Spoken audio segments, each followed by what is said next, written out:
Cara menciptakan latihan spiritual sesuai kebiasaan saya sendiri oleh Siker. Apakah Anda pernah merasakan sebagaimana pikiran Anda berputar-putar di luar kendali Anda? Kita menghadapi suatu situasi yang penuh tekanan, keadaan tidak pasti yang mengancam rencana dan keinginan kita. Sesuatu yang sangat buruk terjadi. Pikiran apa yang melintas di benak Anda? Satu, masyarakat kita kacau. Hanya masalah waktu sebelum keadaan menjadi lebih buruk. Dua, mengapa saya melakukan itu? Mengapa saya begitu bodoh, ceroboh, atau naif? Tiga, hal-hal buruk selalu terjadi pada aku. Apa seharusnya saya tahu ini yang akan datang? Empat, tidak ada gunanya mencoba. Tidak ada hal baik yang akan datang dari itu semua. Jika salah satu pertanyaan di atas terdengar akrab dengan kita, Anda tidak sendirian. Pola pikir dan keyakinan negatif yang mengalahkan diri kita sendiri telah menjadi bagian besar dari budaya kita saat ini. Banyak dari kita telah menormalkan percakapan negatif atau self-talk dalam kehidupan sehari-hari kita. Tetapi pikiran dan keyakinan negatif jarang melayani kepentingan terbaik kita, bahkan ketika itu secara faktual adalah akurat atau realistis. Pikiran negatif tentu saja tidak membuat situasi sulit menjadi lebih baik. Mengapa? A. Pikiran negatif terfokus pada masalah, bukan pada solusi. B.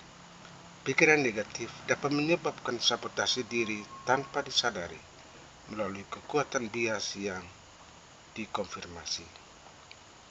C. Pikiran negatif mengarah pada keputusan yang dibuat dengan rasa takut, khawatir, dan ragu-ragu daripada kejelasan, kasih sayang, dan kemurahan hati.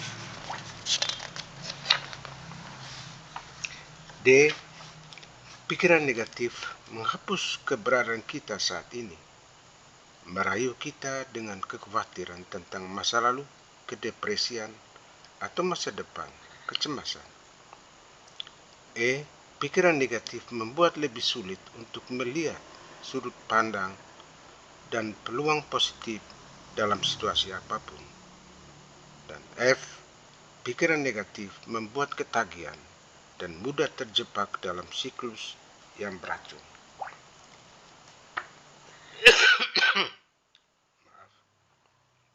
Seperti halnya pada banyak yang lain, saya terjebak dalam lingkaran negatif selama bertahun-tahun sampai perpisahan menyakitkan yang mengirim saya ke spiral bawah yang terendah. Kemudian keluar dari sisi lain yang mengubah hidup saya selamanya. Dari fungsi tinggi hingga ke kekacauan panas. Untuk merasa baik, kita harus memutuskan untuk berhenti merasa buruk. Sesederhana dan sedalam itu. Tidak ada cara lain, kata Gabriel Bernstein dalam Super Attractor. Saya seeker, dan saya orang yang berfungsi tinggi, yang hidup dengan kecemasan dan kedepresian. Saya memilih kehidupan yang menyenangkan dan sukses dalam banyak ukuran. Saya selalu bangga menjadi berfungsi tinggi dan berkembang secara lahiriah, terlepas dari gejolak batin saya. Tetapi beberapa tahun lalu, saya mengalami hal yang paling menyayat hati, dan keterbatasan untuk menjadi berfungsi tinggi menjadi jelas. Keluarga saya berteman dengan keluarga lain, anak-anak kami seumuran, dan sering bermain bersama-sama. Kami berbagi makanan, tawaria, waktu bermain, dan petualangan. Itulah hal bagus. Saya seorang introvert dan saya memiliki keyakinan bahwa saya tidak mudah berteman.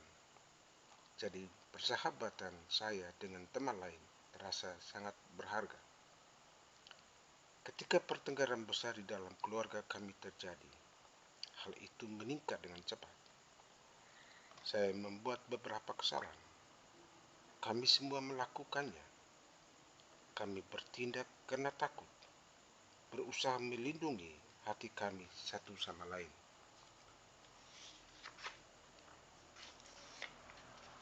Meskipun demikian, saya dengan tulus percaya bahwa permintaan maaf dan pengampunan yang sebesar-besarnya dapat memperbaiki persahabatan. Saya salah. Itu sudah berakhir. Saya sangat terpukul.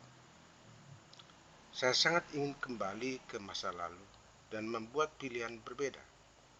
Tetapi mengubah masa lalu bukanlah pilihan yang baik. Tidak ada cara untuk memperbaiki hubungan.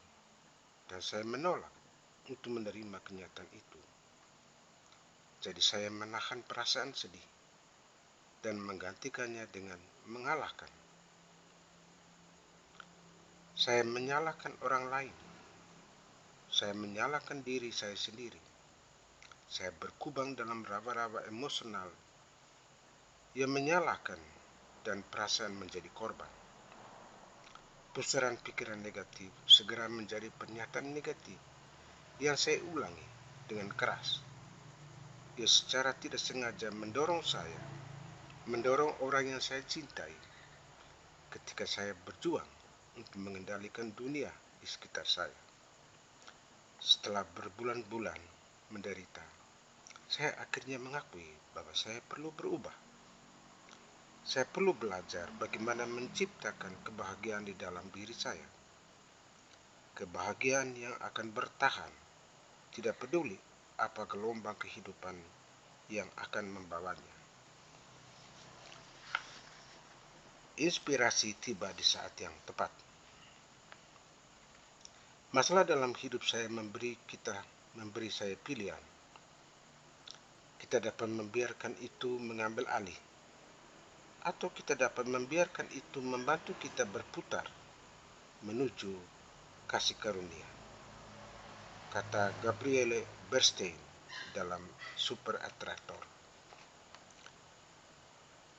Tidak tahu harus mulai dari mana.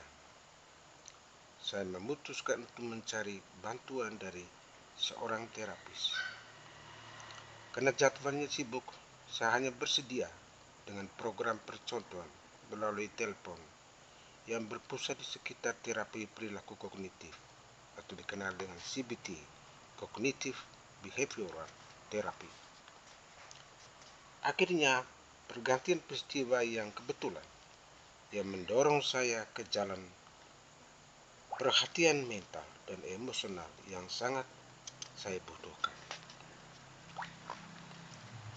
CBT mengajari saya bagaimana memperhatikan pikiran saya saat ini. Saya belajar bagaimana dengan sengaja mengganti pikiran negatif dengan pikiran yang lebih positif. Saya menemukan bahwa kepositifan dan optimisme adalah perspektif yang sangat valid, tidak palsu dan tidak realistis seperti yang dahulu saya yakini. Tetapi kesimpulan terbesar dari CBT adalah bahwa emosi tidak terjadi begitu saja. Emosi muncul dari pikiran. Kuasai pikiran dan kita bisa menguasai emosi. Kita semua memiliki kekuatan untuk merancang perjalanan emosional yang paling bermanfaat. Saya mulai secara proaktif memikirkan pikiran positif dan saya mulai merasa sedikit lebih bahagia, sedikit lebih tenang. Tapi ada sesuatu yang hilang. Meskipun saya lebih baik dalam mengatasi pasang surut kehidupan rasanya saya tidak hidup dengan tujuan dan kejelasan. Saya terus berlatih, dan suatu hari saya menemukan buku terbaru dari Gabby Bernstein. Saat itulah segalanya berubah. Menjadi pencipta alam semesta saya sendiri. Ketika saya merasa baik,